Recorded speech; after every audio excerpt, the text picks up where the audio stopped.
उम्मीद करती हूँ सब ठीक होंगे।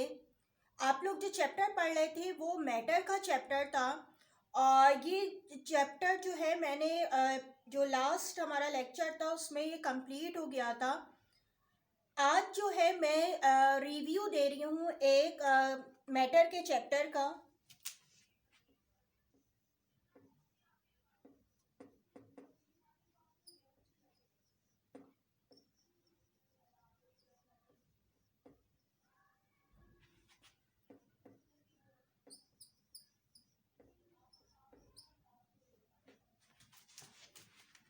ठीक है, रिव्यू है यानी कि हमने जो कुछ पढ़ा था उसको दोबारा से मैं एक्सप्लेन करूँगी ताकि आपको भी जो चीज़ आप भूल गए या नहीं समझ में आ पाई थी वो दोबारा आपको समझ में आ सके। तो सबसे पहले तो मैंने आपको मैटर की डेफिनेशन बताई थी कि मैटर होता ही क्या है। ठीक है, यानी कि मैटर किसे कहते हैं।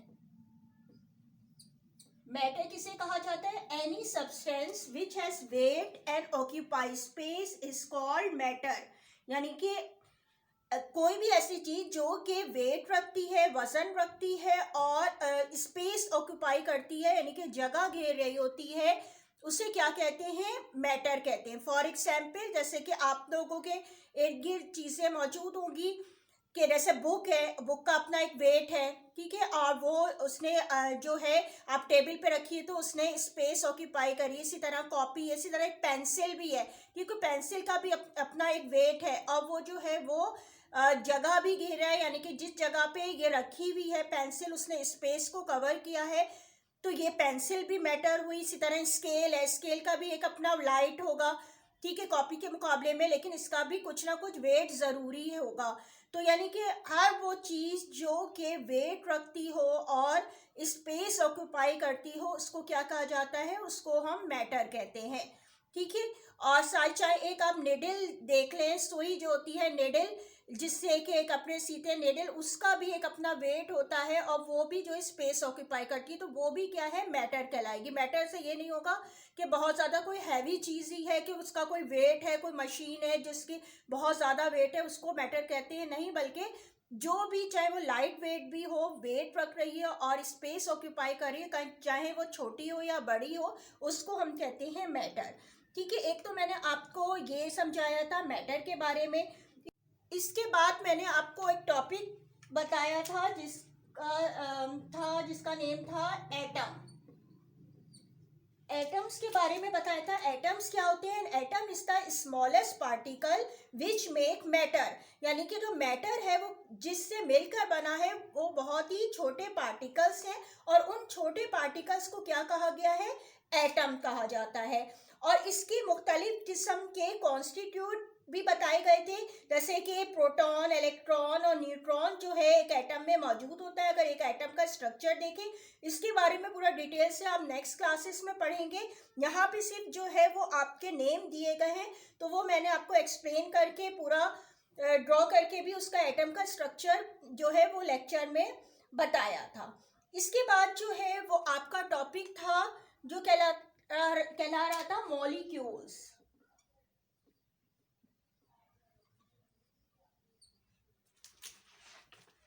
ठीक है, मॉलिक्यूल्स के बारे में बताया था कि a molecule is the smallest particle of a substance that show all the properties of a substance. Two और more than two atoms combine to form a molecule. ठीक है, यानी कि जब दो या दो से ज्यादा जो एटम आपस में मिलते हैं तो क्या चीज बन जाती है? मॉलिक्यूल बन जाती है। जैसे फॉर एग्जाम्पल है कि अगर वाटर है, वाटर का एक मॉलिक्यूल जो है वो क्या शो कर रहा होगा? वो तमाम प्रॉपर्टीज शो कर रहा होगा। ठीक है, यानी कि एक वाटर के मॉलिक्यूल में each molecule of water show all the properties of water, यानी कि एक मॉलिक्यूल में भी तमाम प्रॉपर्टीज वाटर की शो हो रही होती हैं। और इसके अलावा जो है मैंने आपको आपकी बुक से जो है डायग्राम बनी थी जिसमें सब्सटेंस ए और बी बनाए गए थे कि कोई भी अगर हम दो सब्सटेंस ले लें जैसे कि ए और बी और डिफरेंट सब्सटेंस है, ठीक है, और ये दोनों डिफरेंट मॉलिक्यूल से बने हुए आपको बताए गए थे। तो जैसे कि आपको बताया गया था कि जैसे सब्सटेंस ए है,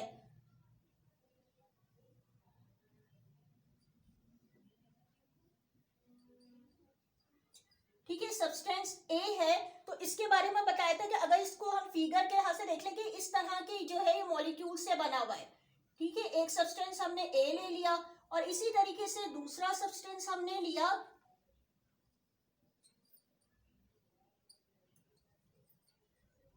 जिससे सब्सटेंस बी का नाम दिया, और इसके मॉलिक्यूल्स अगर हम फिगर के लिहाज से देख रहे हैं तो ये ट्रायंगल हमने बना दिए। तो आपने देखा यानी कि दोनों सब्सटेंस के मॉलिक्यूल्स एक दूसरे से डिफरेंट है, लेकिन बने हुए क्या है, एक ही जैसे मॉलिक्यूल्स, यानी कि सब्सटेंस ए है उसके तमाम मॉलिक्यूल एक जैसे हैं और बी के जो है वो डिफरेंट है। यानी कि ए सब्सटेंस जो होते हैं वो substance A has only one type of molecules and a substance B has only one type of molecule. But the molecules of a substance A are different from the molecules of substance B. ठीक है, यानी कि A से B different है। इसके बाद जो हमारा टॉपिक आया था वो था स्टेट्स ऑफ मैटर।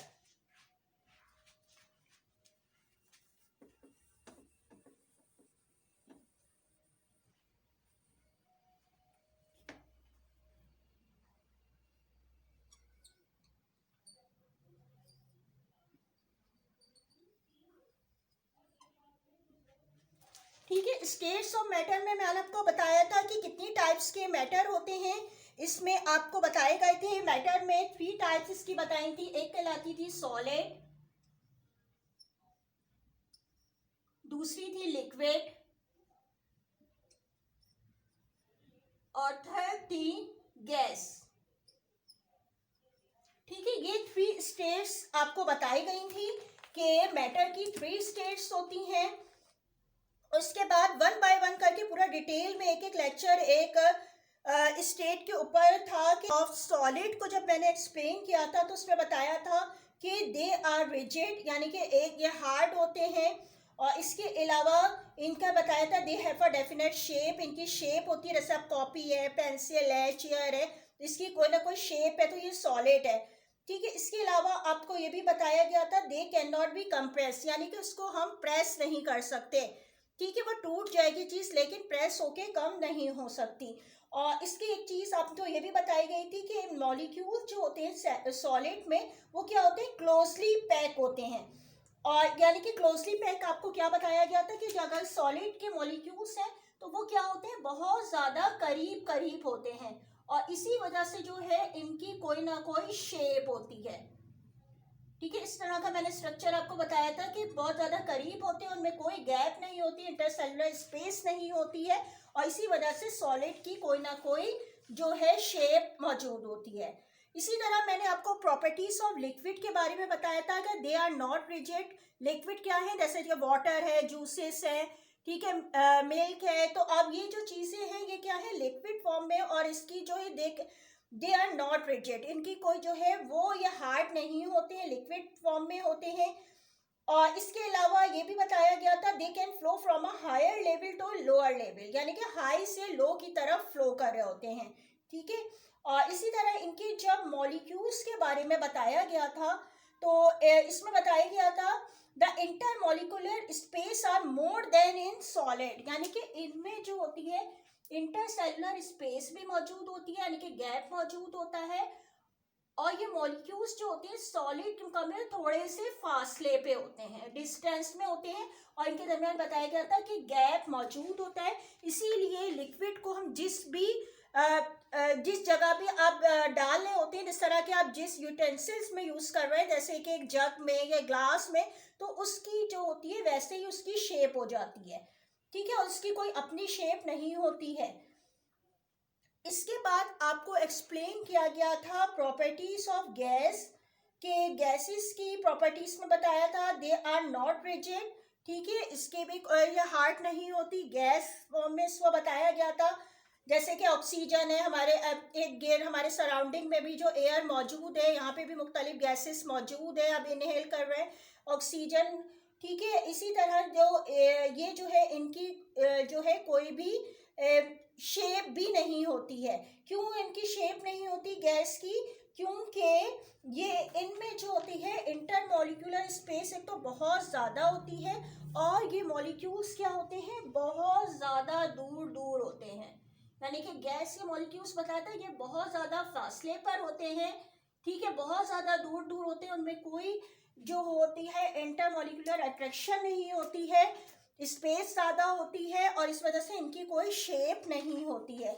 और इनको हम जिस भी कंटेनर में रखते हैं तो उसको हम जो है वो कंप्रेस कर सकते हैं, ठीक है, वो यानी कि उस जगह पे फैल जाती है। किसी भी जगह पे आप रख रहे हैं, अगर छोटे से बॉक्स में रख रहे हैं तो वो गैस जो होती है वो कंप्रेस हो जाती है, उसके मॉलिक्यूल्स और करीब आ जाते हैं। लेकिन हम उसी गैस को जो है उतनी ही क्वांटिटी को किसी बड़े कंटेनर में रख दें तो वो उसमें भी फैल जाएंगे, उसके मॉलिक्यूल्स जो है वो और ज़्यादा दूर दूर हो जाएंगे और वो उस जगह को कवर कर लेंगे। तो यानी कि जो गैस के मॉलिक्यूल्स होते हैं वो क्या होते हैं, इसको हम कंप्रेस कर सकते हैं और इनके मॉलिक्यूल्स के दरमियान में स्पेस बहुत ज़्यादा मौजूद होती है और ये इनके मॉलिक्यूल हर डायरेक्शन में मूव कर रहे होते हैं, ठीक है, हर जगह जो है इनके मॉलिक्यूल जो है वो मूव कर रहे होते हैं, ठीक है। ये जो आपको बताई गई थी ये क्या थी, स्टेट्स ऑफ मैटर के बारे में आपको एक्सप्लेन किया गया था कि मैटर की जो है वो प्रॉपर्टीज कौन कौन सी होती हैं, सॉलिड, लिक्विड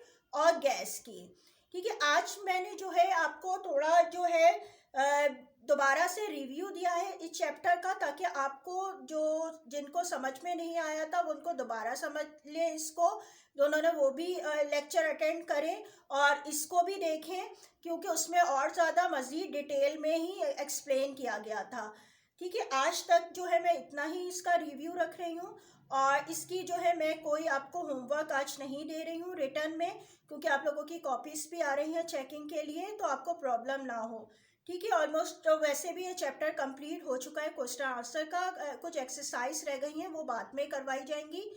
तो ये आज जो है आपका से मैंने एक्सप्लेन किया है, आप लोग खुद भी बुक से जो है सेल्फ स्टडी कीजिएगा इस चैप्टर की जो आपको एक्सप्लेन किया गया है। थैंक यू, अल्लाह हाफिज़।